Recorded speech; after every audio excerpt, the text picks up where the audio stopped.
সেখানে sufficient senior officer ওখানে উপস্থিত ছিল। আমাদের মহিলা পুলিশের মহিলা থানাতেই সেই মহিলা যারা স্টুডেন্টস পড়ুয়া ছিল তাদেরকে রাখা হয়েছিল।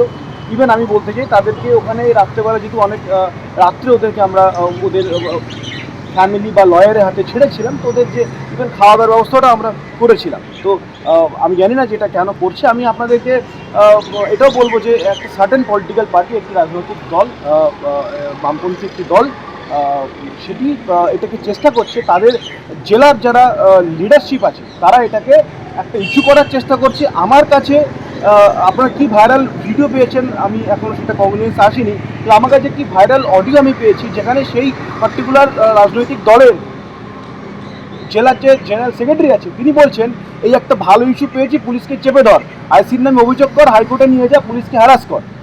গণতান্ত্রিক পরিবেশ রক্ষা করার জন্য আমরা সেদিন যেটা করার আমরা করেছি, এবং সেখানে পুলিশের যে ব্যবস্থা নেওয়া আপনারা জানেন, কোনো রক্তপাত হয়নি, কোনো ঝামেলা সেখানে হয়নি। এবং সেই ঘটনার পরে আমরা অভিযোগ পেয়ে দুটো এফআইআরও, ওইটা ভিত্তিতে দুটো এফআইআরও আমরা করেছি। যেহেতু পড়ুয়া, আমরা পড়ুয়াদের যে তাদের যে সামাজিক অবস্থান সেটাকে আমরা মাথায় রেখে তাদের প্রতি আমরা সংবেদনশীলভাবেই আমরা তাদের বিরুদ্ধে যে ব্যবস্থা নেওয়ার এবং যে নেসেসারি লিগ্যাল ব্যবস্থা আমরা নিয়েছি।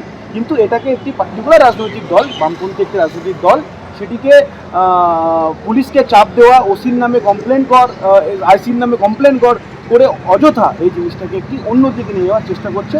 আমি আশা রাখবো যদি তারা মাননীয় হাইকোর্টে জিনিসটা নিয়ে যায়, আমরা সেই হাইকোর্টে সমস্ত তথ্য পরিসংখ্যানের সহিত আমরা সেটা জমা দিতে সক্ষম হব। আমি যখন লিখছি আমার নাম অ্যাড্রেস, তখন তারা ওসি বলল যে মোমবাতি নিয়ে আসো।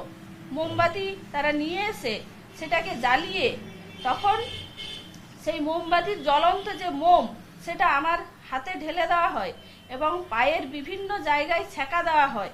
হাতের এই যে মোমবাতির মোম এখানে ঢেলে দেওয়া হয়েছে এবং এখানে ঢেলে দেওয়া হয়েছে, এখনো সেই চিহ্ন আছে। এইভাবে আঘাত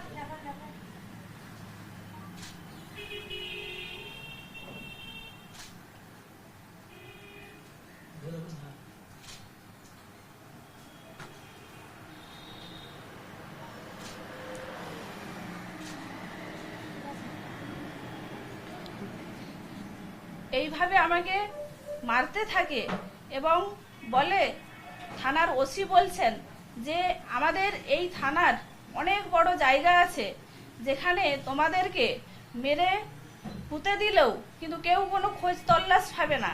এরকম ভাবে আমাদেরকে থ্রেট দেয়, অশ্লীল ভাষায় আমাদেরকে গালিগালাজ করছে যে এরকম তোমরা ইউনিভার্সিটি গেটে কি কারণে গিয়েছিলে, কি উদ্দেশ্যে গিয়েছিলে। তখন আমি বলি যে আমরা ছাত্ররা মিলে আমাদের যে ইউনিভার্সিটি এবং কলেজের যে সমস্যাগুলো নিয়ে, এগুলো নিয়েই আমরা গিয়েছিলাম মূলত। তখন তিনি বললেন যে ও তোমাদের ধর্মঘট, আমি ধর্মঘট এখানে করাচ্ছি, কেমন ধর্মঘট তোমরা করছো সেটা এখানে আমি তোমাদেরকে দেখাবো ধর্মঘট করা কাকে বলে। তারপরে আমার উপর এইভাবে অত্যাচার চলতে থাকে।